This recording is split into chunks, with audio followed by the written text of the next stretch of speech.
रोज एक नई कहानी देखने के लिए चैनल को सब्सक्राइब करें और बेल आइकन दबाना ना भूलें। एक दिन साधना अपने कमरे में बैठी होती है, तभी उसकी सबसे छोटी बहू निधि आकर कहती है, माँ जी, मैं बाहर जा रही हूँ, मुझे थोड़े पैसे दे दो, काम है। बहू मेरे पास कहाँ है, तेरे पति ने तुझे दिए होंगे, वही ले ले, मुझसे क्या मांग रही है। क्या माँ जी, आप भी ना, मैंने आपके बेटे के लिए कुछ सरप्राइज प्लान किया है तो उसी के लिए चाहिए, दे दो पैसे। लेकिन सच में मेरे पास पैसे नहीं है, जाकर बड़ी बहू से ले लेना। माँ जी, आपकी अलमारी में मैंने पैसे देखे थे। अच्छा कोई बात नहीं, आप यहीं बैठी रहो, मैं खुद जाकर ले लेती हूँ। निधि इतना बोलकर साधना की अलमारी से पैसे लेती है और वहाँ से जाते हुए कहती है, बड़ी आई मुझे मना करने वाली, आखिरकार पैसे तो मैंने ले ही लिए ना, लेकिन अब कर भी क्या सकती थी वो, अपनी बहुओं के आगे अपना दिमाग और अपनी जुबान ना ही चलाए तो उनके लिए ज्यादा अच्छा होगा। इतना बोलकर निधि वहाँ से चली जाती है और इसी तरह उसकी पांचों बहुएं अपनी चालाकियाँ दिखाती रहती है। कुछ दिनों बाद साधना की पांचों बहुएं चंचल, सोनिया, सिमरन, निधि और नीलम आपस में बातें कर रही थी और तभी नीलम कहती है, मैंने अपने हिस्से का काम कर दिया है, बाकी सारा तुम देख लेना, कैसे करना है कैसे नहीं और क्या क्या करना है। क्या दीदी, ऐसे तो हम पाँचों रोज घर के काम ही करते रह जाएंगे और माँ जी को देखो आराम से बैठकर फरमाइशें करती हैं। हाँ, बात तो सही है। क्यों ना हम ऐसा कुछ करे कि सारा काम माँ जी करे और जाकर अपने बेटों से शिकायत भी न लगाए।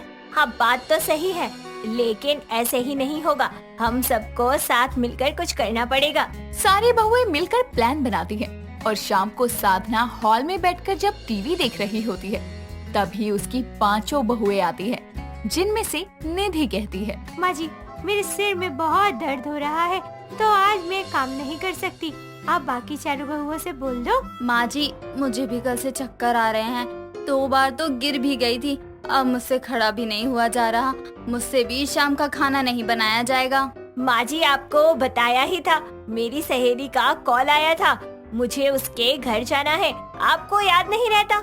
लेकिन मुझे सच में याद नहीं है, कब बताया था तूने? माँ जी, चंचल के सामने ही बताया था आपको। क्यों चंचल, बताया था ना? हाँ माँ जी, बताया तो था। कोई नहीं, होता है, उम्र हो रही है। लेकिन आपको नीलम दी जब बता रही थी तब मैंने भी बताया था कि मुझे कुछ काम से बाहर जाना है, ये तो याद है ना? बताया होगा, शायद मुझे ही याद नहीं होगा। कोई नहीं, सोनिया बहू खाना बना देगी। क्यों सोनिया बहू? ठीक है माँ जी, आप परेशान मत हो, मैं सब कर दूंगी। सोनिया साधना की बात मान लेती है और जैसे ही वो किचन की तरफ जाती है, तभी वो चक्कर खाकर गिरने का नाटक करती है और इसी तरह सारी बहुएं कोई ना कोई बहाना बनाकर निकल जाती हैं और सारा काम साधना को अकेले करना पड़ता है। अब ऐसे ही रोज रोज सारी बहुएं बहाना बना देती। साधना बेचारी अपनी भोलेपन की वजह से अपनी बहू की चालाकियां समझ नहीं पाती और चुपचाप सारा काम कर देती। कुछ दिनों बाद साधना घर का काम कर रही थी, तभी उसके घर उसके पड़ोसी मिश्रा जी आते हैं और साधना को ऐसे काम करता देखकर कहते हैं, अरे साधना बहन, 5 बहुओं के होते हुए आप क्यों काम कर रही हो? वो बहुएं? साधना बोल ही रही थी कि तभी उसकी पांचों बहुएं घर में मिश्रा जी को देखकर बोलती हैं, माँ जी, ये आप क्या कर रही हो? तुम लोगों को शर्म नहीं आती है? तुम आराम कर रही हो और तुम्हारी सास काम कर रही है। अरे अंकल जी, आप गलत समझ रहे हो। हाँ भाई साहब, मैं काम नहीं कर रही थी, वो तो बस हाथ पैर चलते रहे इसलिए सामान उठाया था और तभी आप आ गए और गलत समझ बैठे। हाँ ठीक है, लेकिन फिर भी तुम लोगों को तो ध्यान देना चाहिए ना। ठीक है, अब आगे से हम ध्यान रखेंगे। अच्छा, मैं बस ये बताने आया था कि हम बाहर जा रहे हैं, तो थोड़ा घर देखते रहना। जी बिल्कुल, ये भी कोई बोलने वाली बात है। इतना बोलकर मिश्रा जी चले जाती हैं। ऐसे ही साधना हमेशा अपनी बहुओं को सीधा समझकर उन्हें बचा लेती। यूं ही कई दिनों तक चलता है। कुछ दिनों बाद साधना खाना बनाकर अपनी पांचों बहुओं के साथ डाइनिंग टेबल पर बैठकर खा रही थी। तभी साधना की बड़ी बहू नीलम कहती है, माँ जी, आपकी उम्र हो रही है तो मेरी बात सुनो, आपके कमरे में जो तिजोरी है ना, उसकी चाबी और सारी जिम्मेदारियाँ मुझे दे दो। कब तक इस उम्र में आप जिम्मेदारी उठाएंगी? हाँ सही तो बोल रही है तू, मैं भी यही सोच रही हूँ किसको दूँ। माँ जी, मैं हूँ ना, मुझे दे दो। बड़ी बहू के होते हुए छोटी बहू जिम्मेदारी ले, ऐसे अच्छा नहीं लगता ना माँ जी, आप मुझे दे दो। कोई बात नहीं, मैं बाकी सारी जिम्मेदारी के साथ साथ ये भी संभाल लूंगी। अरे नहीं दीदी, मेरे होते हुए आपको परेशानी नहीं होनी चाहिए, मैं हूँ ना। मैं कितनी खुश नसीब हूँ, मेरी 5 बहुएं हैं। जहाँ सब पैसों के लिए, काम के लिए लड़ाई करते हैं, वहाँ ये 5 एक दूसरे की जिम्मेदारी उठाने के लिए बोल रही है। जब ऐसी ही बात है तो आप एक काम करो, निश्चिंत होके मुझे जिम्मेदारियाँ दे दो। और वैसे भी सबको कोई ना कोई काम तो है ही, मैं कर लूंगी, कोई बात नहीं। सब लालच के चक्कर में आपस में तिजोरी की जिम्मेदारी लेने के लिए बोलती हैं। लेकिन साधना बेचारी, उसे तो यही लगता है कि वो सब खुशी खुशी सारी जिम्मेदारियां निभाना चाहती है।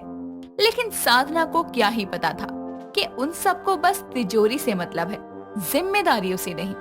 ऐसे ही कुछ दिनों बाद साधना से तिजोरी की चाबी हथियाने के लिए उसकी बहू सिमरन और नीलम उसके कमरे में जाती है, जहाँ सिमरन कहती है, माँ जी, आपने मुझे बुलाया था, बोलो कुछ काम है क्या? नहीं तो मैंने कब बुलाया? अरे माँ जी, सच में आपको बातें याद नहीं रहती? आपने ही तो बोला था कि तिजोरी का सारा सामान हम 5 बहुओं में बराबर बांट दोगे। नहीं तो मैंने ऐसा तो कुछ भी नहीं कहा, शायद तुम लोगों को कोई गलतफहमी हुई है, मैंने ऐसा कुछ नहीं बोला। साधना और उसकी दोनों बहुएं बातें कर रही थी कि तभी उसकी बाकी की 3 बहुएं भी वहाँ आती है, जिनमें से सोनिया कहती है, दो माँ जी, क्या सामान देना है? मैंने अपनी अलमारी में जगह बना ली है, जल्दी से दो, मैं सामान रख दूंगी। ये तुम सब क्या बात कर रही हो? मैंने ऐसा कब बोल दिया? और तुम सबको तो मैंने ये बोला था कि मैं किसी एक को तिजोरी की चाबी देने की सोच रही हूँ, और फिर तुम सब यहाँ क्यों आ गई? माँ जी, आप एक काम करो, आप पहले तिजोरी का सारा सामान हमें दे दो, क्योंकि आपको बुढ़ापे की वजह से कुछ याद नहीं रहता है, कहीं कुछ इधर उधर हो गया तो। हाँ माँ जी, दीदी सही बोल रही है, आप परेशान मत हो, हम आपका इलाज करवा देंगे, कोई बात नहीं, सब सही हो जाएगा। हाँ, शायद मुझे ही कुछ याद नहीं रहता, तुम लोग सही बोल रही हो, यही सही रहेगा। मैं तिजोरी का सामान तुम सबको दे देती हूँ, कम से कम सुरक्षित तो रहेगा। हाँ माँ जी, आप हमें दे दो। साधा अपनी 5 बहुओं की बातों में आ जाती है और तिजोरी से सारे गहने और पैसे निकालकर अपनी सारी बहुओं को बराबर देने लगती है। तभी बाहर खड़ा उसका बड़ा बेटा संजय सारी बातें सुन लेता है, और जैसे ही साधना सबको पैसे और गहने देती है, तभी संजय अंदर आकर कहता है, माँ रुक जाओ, कोई जरूरत नहीं है इनमें से किसी को भी कुछ भी देने की, ये सब आपसे झूठ बोल रही हैं बस, और आपके साथ ही चालाकियां दिखा रही हैं। नहीं बेटा, बहुओं को मेरी फिक्र है, इसलिए ये सब आई हैं। नहीं, ये सब प्लान बनाकर आई हैं, इन्हें बस तिजोरी और उसके अंदर के सामान की फिक्र है, आपकी नहीं। मैंने इन लोगों की सारी बातें सुन ली थी। बेटा, पता नहीं ऐसा भी क्या कर दिया, मैं तो अपनी 5 बहुओं को बेटियों की तरह रखती थी, लेकिन मुझे यहाँ नहीं रहना, तू मुझे गाँव भेज दे। माँ, आपकी क्या गलती है? आप क्यों गाँव जाओगी? जिसने किया है वो जाएंगी। नहीं, हमसे गलती हो गई, हमें माफ कर दो। अब हम कभी ऐसा कुछ नहीं करेंगे, प्लीज हमें माफ कर दो। हाँ माँ जी, आप हमें छोड़कर मत जाना, और ना ही हमें कहीं भेजना। बहू, तुम सबको अपनी गलती समझ आ गई, वही बहुत है, बस ध्यान रखना कि आगे कुछ ना हो। संजय की बातों से साधना को भी समझ आता है कि अगर गलत लग रहा है तो बोल देना चाहिए, और उसकी बहुओं को भी अक्ल आती है, और फिर वो कभी कोई चालाकी नहीं दिखाती और अपनी भोली सास के साथ खुशी से रहती है। सुमित अपने घर के किचन में चाय बना रहा था, तभी उसकी पत्नी जानवी वहाँ आती है और बोलती है, सुमित यार, चाय बना रहे हो या 10 लोगों का खाना? इतना टाइम कौन लगाता है? बना ही तो रहा हूँ, अब पानी उबलेगा तो कुछ आगे करूँगा ना। तुम्हारा पानी अगर आधा घंटा भी गैस पे रखा रहा ना तो भी नहीं उबलेगा। महाशय, आपने गैस तो जलाया ही नहीं है। अरे वो मैंने जलाई थी, पर पता नहीं अपने आप कैसे बुझ गई, शायद गैस खत्म हो गई होगी। गैस का तो पता नहीं, लेकिन तुम्हारे अंदर जो थोड़ा बहुत दिमाग था ना, वो जरूर खत्म हो रहा है हर दिन। हटो, मैं आ गई हूँ ना किचन में, मैं खुद चाय बना लूंगी। थैंक यू यार, तुम कितनी हेल्पफुल हो। सुनो ना, अदरक थोड़ा ज्यादा डालना और मस्त कड़क चाय बनाना। किसी काम के नहीं है ये, 1 कप चाय बनाने में भी इनके पसीने छूट गए। जानवी इतना सोचने के बाद में चाय बनाने लगती है और सुमित वहाँ से चला जाता है। सुमित और जानवी की शादी को 1 साल हो चुका था। दोनों की लाइफ एक नॉर्मल पति पत्नी की तरह ही थी।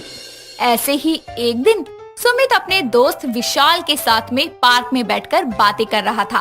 तभी सुमित बोलता है, क्या हुआ?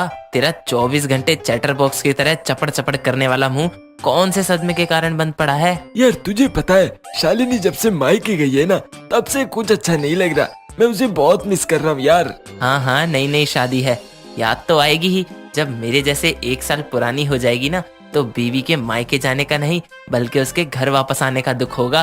वो दोनों आपस में बातें कर ही रहे थे कि तभी सुमित की नजर बैठी हुई एक खूबसूरत सी लड़की पर जाती है, जिसकी तरफ इशारा करते हुए वो विशाल से पूछता है, ओए ढक्कन, ये कौन सा नया फूल है? इससे पहले तो कभी नहीं देखा पार्क में। अरे वो नया नहीं पुराना फूल है। नंदिता हमारे HR डिपार्टमेंट में काम करती है। तू जब अपने हनीमून पर गया था ना तब आई थी ये। मैंने बहुत सोचा जाकर हाय हेलो करूं पर हिम्मत ही नहीं हुई। जिसके बाद दोनों वहाँ से चले जाते हैं और रास्ते में सुमित जानवी के लिए गजरा लेते हुए घर जाता है और जानवी सुमित को देखकर बोलती है, आ गए आप? अरे अभी कहाँ, अभी तो मैं बस से उतरा हूँ। आते आते 10 मिनट और लग जाएंगे, ठीक है? सीधे सवाल का उल्टा जवाब देने में कुछ ज्यादा ही मजा आता है आपको। अरे मजाक कर रहा था यार। ये देखो मैं तुम्हारे लिए क्या लाया हूँ। इतना कहकर वो अपने बैग से गजरा निकालकर जानवी को दिखाते हुए बोलता है, तुम्हें याद है ना, शादी की पहली रात मैंने यही मोगरे का गजरा तुम्हारे बालों में लगाया था, फिर तुमने मुझे एक टाइट सा हक दिया था। वो इसलिए क्योंकि तुम तो आगे नहीं बढ़ रहे थे, तो मैंने सोचा कि मैं ही पहल कर देती हूँ। लेकिन यार अब कौन गजरा दे के प्यार जताता है? लाना ही था तो कोई अच्छी सी साड़ी ले आते। जिसके बाद ये बोलकर वो गजरा लिए बिना ही वहाँ से चली जाती है और सुमित उदास होकर मन ही मन में बोलता है, दिल के अरमा आंसुओं में बह गए। वो हमसे साड़ी की आस लगाती रही और हम उसके लिए फ्रेश गजरा लाए बैठे थे। इतना बोलकर वो भी अपने कमरे में चला जाता है। ऐसे ही दिन बीतते जाते हैं और सुमित रोज पार्क में नंदिता को अकेले बैठे देखता रहता था। और एक दिन वो पार्क में विशाल से बोलता है, ओए क्या टुकुर टुकुर ताके जा रहा है उधर? अब बात करने की हिम्मत तो है नहीं तो अब तू देखने में भी टैक्स लगाएगा क्या? बस बहुत हो गया, हमेशा बेचारी अकेली बैठी रहती है। यार हम अपने इतने सुंदर कलीग को ऐसे लोनली नहीं छोड़ सकते। तू यहीं रुक और देख। इतना कहकर वो नंदिता के पास जाकर बैठ जाता है और बोलता है, हेलो, मैं आपको रोज मैं आपको रोज देखता हूँ यहाँ अकेले बैठे हुए। कोई खास वजह? हाँ, मुझे शांति पसंद है इसलिए मैं यहाँ आ जाती हूँ। शांति तो मुझे भी बहुत पसंद थी पर उसे कमीना संजू ले भागा। जी मतलब? वो वही शांति, बहुत शांति है यहाँ। तभी तो मैं और मेरा दोस्त यहाँ गप्पे मारने आते हैं और बोल बोल कर शांति की ऐसी की तैसी कर देते हैं। आप बहुत फनी हैं, आपसे मिलकर बहुत अच्छा लगा। ऐसे ही दोनों में बातचीत बढ़ती जाती है और दोनों एक दूसरे की कंपनी को एंजॉय करने लगते हैं। दिन यूं ही बीतते हैं। एक दिन नंदिता ऑफिस के काम को लेकर बहुत टेंशन में थी। उसे टेंशन में देखकर सुमित उसकी मदद करता है, जिसकी वजह से बॉस नंदिता को अप्रिशिएट करते हैं और वो बहुत खुश हो जाती है। जैसे ही दोनों ऑफिस से निकलते हैं, नंदिता जोर से सुमित को हक करके बोलती है, तुम्हारी वजह से मुझे बॉस ने इतना अच्छा कॉम्प्लीमेंट दिया। थैंक यू यार सुमित, मेरी इतनी हेल्प करने के लिए। नंदिता के गले लगने के बाद तो सुमित के दिल में प्यार वाली घंटी जोर से टन टन करने लगती है, जिसके बाद से वो नंदिता के ख्यालों में ही खोया रहने लगता है। ऐसे ही एक दिन जब वो नंदिता के बारे में सोच रहा था, तभी वहाँ जानवी उसकी शर्ट लेकर आती है और उसे यूं खोया देखकर बोलती है, अब रात क्या कम पड़ती है जो दिन में भी सपने देखने लगे? अरे क्या सोच सोच कर इतना मुस्कुरा रहे हो? अच्छा तो मतलब अब मैं मुस्कुरा भी नहीं सकता? अरे मुस्कुराना क्या, तुम चाहे जितना मर्जी दांत फाड़ फाड़ के हंसो, मुझे क्या। पहले ये बताओ कि ये लेडीज परफ्यूम की खुशबू तुम्हारी शर्ट से क्यों आ रही है? क्या? अरे वो गलती से तुम्हारा लगा लिया होगा मैंने। पर ये परफ्यूम तो मेरे पास है ही नहीं। अरे छोड़ो ना, बस मैं जाता हूँ, इधर उधर हो गया होगा। और इसको देखकर अपने मोटे दिमाग में कुछ ऊट पटांग मत सोच लेना। मोटा दिमाग? तुमने मुझे मोटी बोला?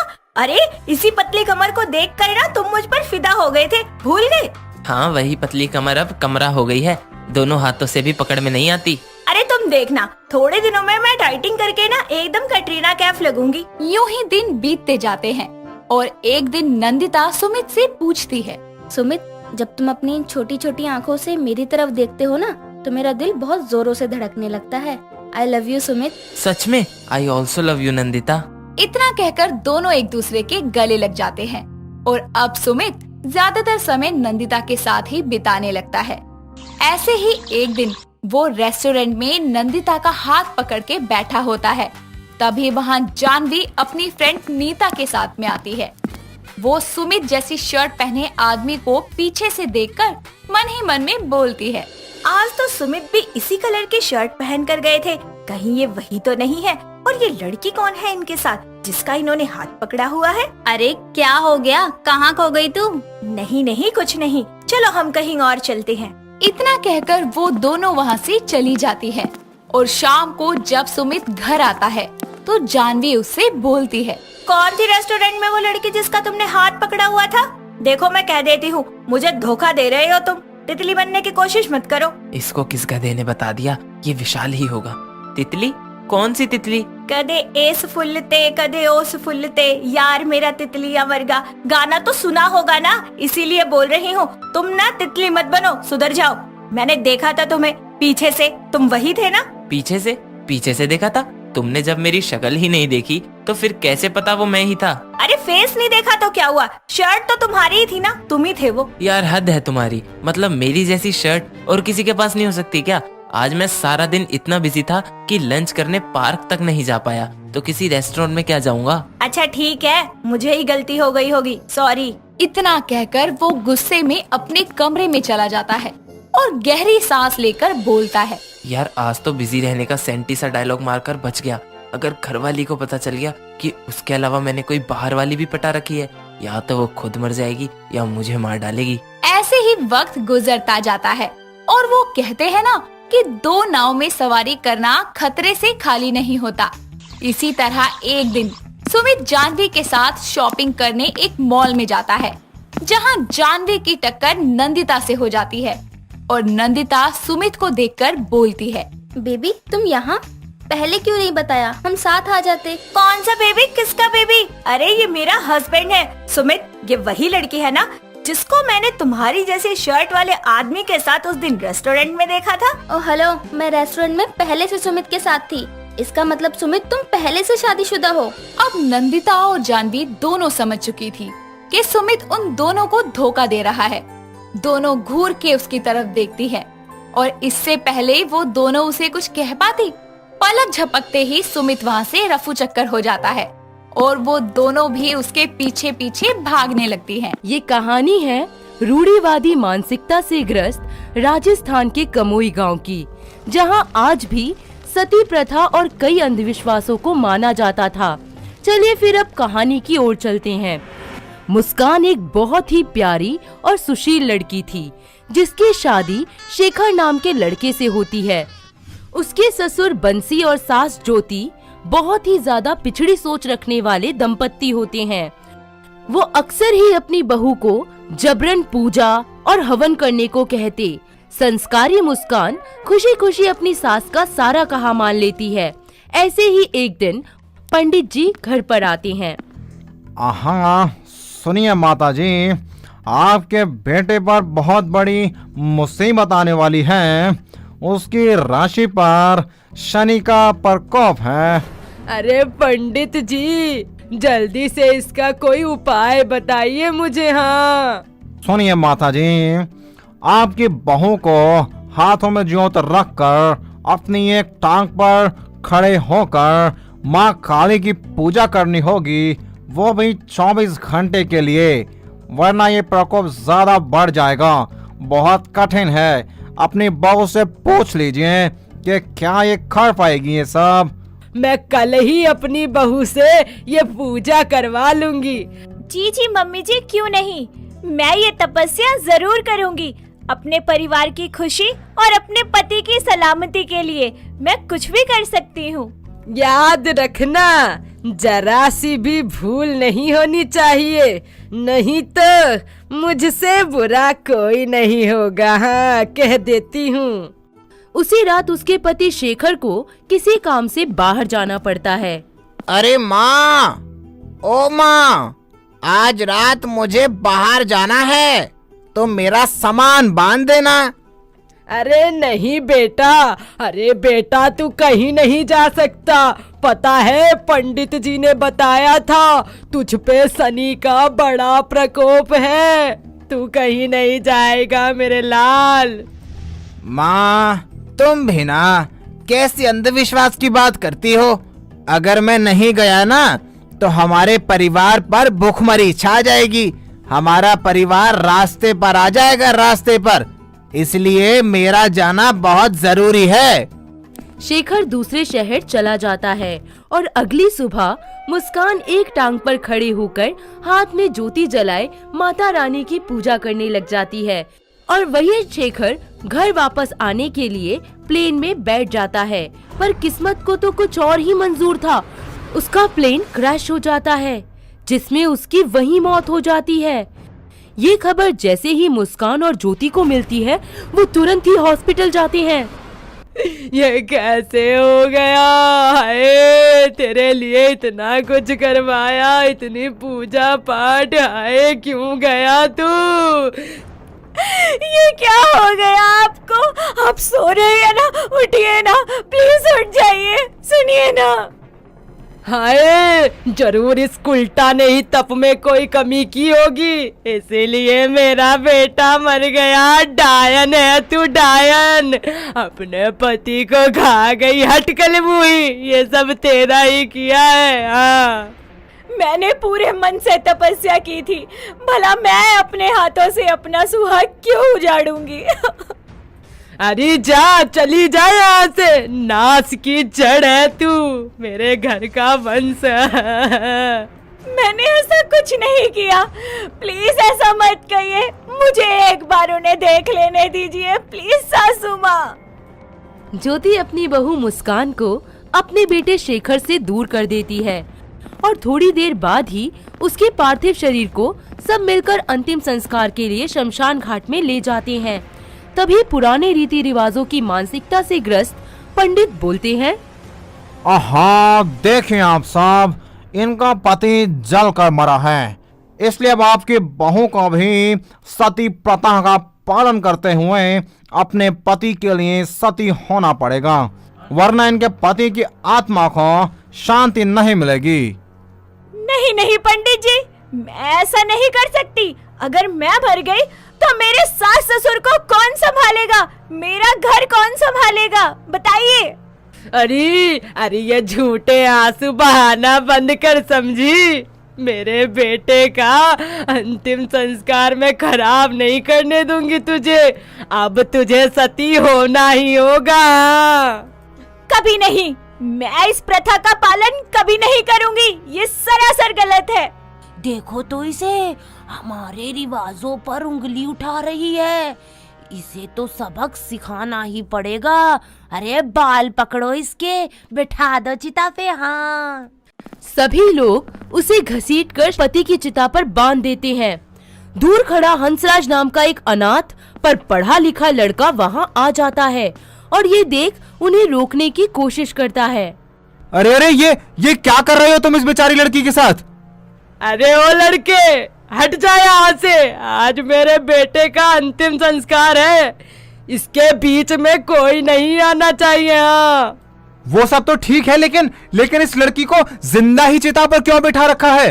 अरे ओ लड़के, ये मेरे बेटे की बीवी है और मेरी बहू विधवा हो चुकी है, और विधवा औरत को अपने पति के मोक्ष के लिए सती होना ही होता है, यही प्रथा है। हाँ, इस लड़के को इतना भी नहीं पता कि ये हमारी प्रथा है, सती प्रथा गांव की। आप लोग इसे प्रथा कहते हैं?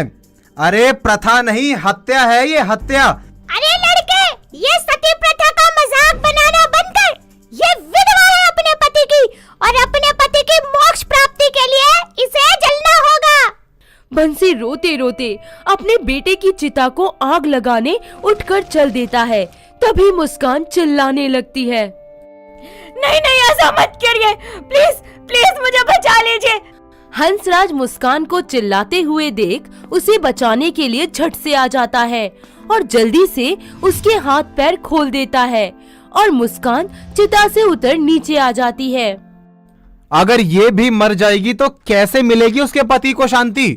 बल्कि वो तो और दुखी हो जाएगा कि वो मर गया, उसकी बीवी को आप लोगों ने मार दिया, अब उसके माँ बाप के साथ कौन रहेगा? अरे कौन रखेगा उनका ख्याल? अरे लड़के, यह विधवा है और इसे सती होना ही पड़ेगा। अब इस दुनिया में इसका कोई नहीं है। इस विधवा को पाप लगेगा अगर ये सती नहीं हुई। इसे अपने पति धर्म का पालन करना ही होगा। लगता है मुझे इन लोगों का मुंह बंद करने के लिए इस लड़की से शादी करनी होगी। हंसराज उन लोगों का मुंह बंद करने के लिए पास ही रखे लाल सिंदूर से मुस्कान की मांग भर देता है और सभी लोग ये देख दंग रह जाते हैं। उन सभी का मुंह बंद हो जाता है। तभी हंसराज बोलता है, कान खोल कर सुन लीजिए सब। अब ये मेरी पत्नी है, विधवा नहीं। ये एक सुहागन बन चुकी है और इसकी जान लेने का अधिकार किसी को नहीं है। अब समझे? ए लड़के, तूने क्या किया? ये मेरी बहू थी, मेरी। माफी चाहूंगा माताजी, लेकिन ये आपकी बहू थी और अब ये मेरी बीवी है। वैसे आपको शर्म नहीं आई जरा सी भी अपनी बहू को इस तरह जिंदा जलाते हुए? मुझे नहीं लगता कि ऐसा करने से आपके बेटे की आत्मा को कभी भी शांति मिल पाती। अरे मैं तो कहता हूं कि वो बल्कि आप लोगों से नफरत करने लगता। ज्योति और बाकी लोग ये बात सुनकर शर्म से अपनी आंखें झुका लेते हैं और उससे माफी मांगते हैं। मुस्कान उन सभी को माफ कर देती है। इस तरह कमोई गांव सती प्रथा जैसी कुरीति से मुक्त होता है। अब मुस्कान और हंसराज दोनों ज्योति और बंसी की सेवा करने के लिए उन्हीं के साथ खुशी खुशी रहने लग जाते हैं। दोस्तों, अगर आपको ये कहानी पसंद आई तो इसे लाइक करें, शेयर करें और कमेंट करके बताएं कि कहानी में आपको सबसे अच्छा क्या लगा।